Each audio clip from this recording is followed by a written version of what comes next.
Bonjour chers amateurs de sensations fortes. Nous sommes heureux de vous présenter une nouvelle vidéo provenant des archives des Mains dans les airs.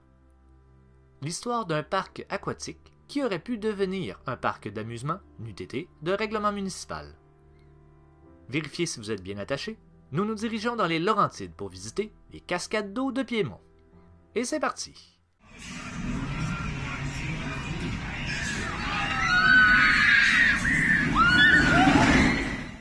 C'est en 1982 que les cascades d'eau de Piémont voient le jour. C'est le grand projet de M. Colin Shaw, un homme d'affaires de Saint-Jérôme qui avait acquis la compagnie Acier-Ouellette en 1980. À son ouverture, le parc offre 12 glissades sur la petite colline en bordure de l'autoroute 15. M. Shaw annonce fièrement que son parc est le plus grand complexe du genre au Canada. Pour satisfaire les visiteurs toujours plus avides de sensations fortes, on fait construire en 1986 la plus grande tour de glisse au Canada pour un montant d'un demi-million de dollars. Celle-ci culmine à 26 mètres du sol et 3 glissades prendront leur départ du sommet. Piémont perdra malheureusement son titre dès l'année suivante. En effet, le village des sports de Valcartier, en banlieue de Québec, lui ravit le titre avec l'Everest qui atteint les 33,5 mètres grâce entre autres à la colline sur laquelle elle est installée. En 1989, la ville de Piémont vote un règlement interdisant toute construction plus haute que 9 mètres sur son territoire. Il sera donc impossible pour les cascades de Piémont de regagner son titre avec une nouvelle installation. En 1990, les cascades d'eau de Piémont désirent améliorer la sécurité de ses visiteurs. On fait installer des barrières mécaniques qui seront activées par les sauveteurs.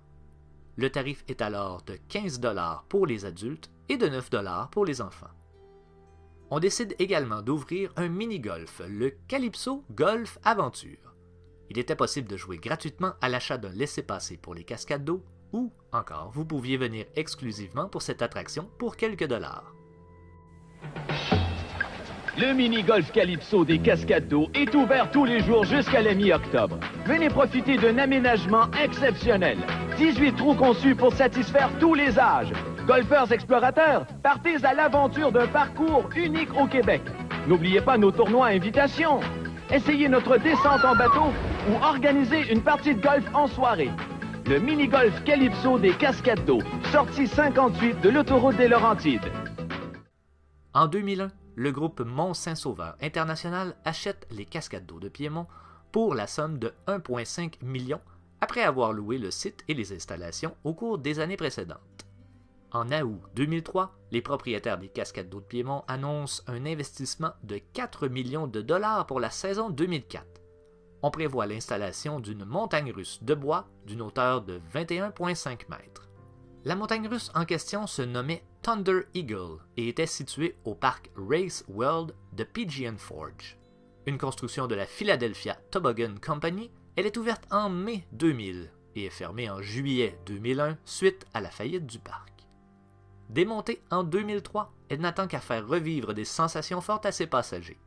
Les cascades d'eau de Piémont pensent pouvoir faire grimper son nombre de visiteurs de 50 000 à 200 000. Un combat de coqs débutera entre le groupe Mont-Saint-Sauveur et la ville de Piémont. Le règlement municipal interdit en effet les structures plus hautes que 9 mètres. Un changement dans la législation serait nécessaire, mais la ville s'y oppose. On prétend que le bois de la structure aurait été traité avec un produit interdit au Canada et que le bruit des roues pourrait potentiellement déranger les citoyens habitant à proximité. On dit également que le système routier des environs ne pourrait pas accueillir autant de visiteurs. Un comité citoyen s'organise en opposition au projet et une grande pétition commence à circuler. S'ensuivra une poursuite judiciaire envers la ville de Piémont pour forcer cette dernière à autoriser l'installation de la montagne russe. Le procès commence le 15 mars 2006 et la décision sera rendue le 24 août de la même année. Les propriétaires du parc prétendent un droit acquis en raison de la tour de 26 mètres déjà sur le site. La Cour supérieure du Québec rejette cependant la demande d'injonction pour forcer la municipalité de Piémont à délivrer le permis nécessaire à la construction de la montagne russe. 2009 sera la dernière saison des cascades d'eau de Piémont. Au mois de mars 2010, on apprenait que le parc aquatique ne serait pas réouvert. Certaines installations seront déménagées au parc aquatique du Mont-Saint-Sauveur, tandis que les autres seront abandonnées pendant plusieurs années sur place, faisant la joie des amateurs d'urbex.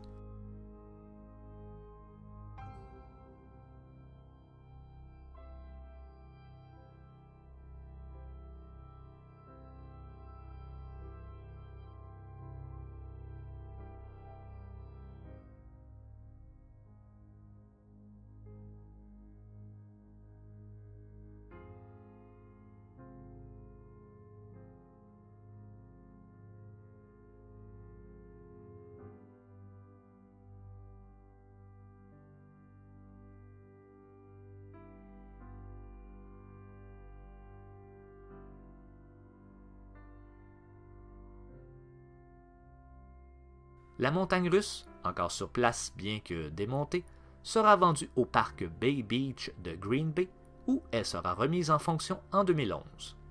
Le site sera graduellement dépouillé. Le fameux robinet, emblème du parc aquatique, restera sur place jusqu'en 2014. Il sera retiré puis cédé en 2017 aux glissades des pays d'en haut. Voilà, l'histoire de ce site aura duré 27 ans. Et nous serons passés bien près d'avoir une autre montagne russe de bois sur notre territoire. À quand la prochaine, selon vous? Merci d'avoir écouté ce moment d'archives. Nous vous invitons à regarder les autres vidéos de la chaîne pour en savoir plus sur la première montagne russe de Québec ou du Jardin des Pionniers. D'ici à notre prochain rendez-vous, gardez le sourire et surtout n'oubliez pas de garder les mains dans les airs.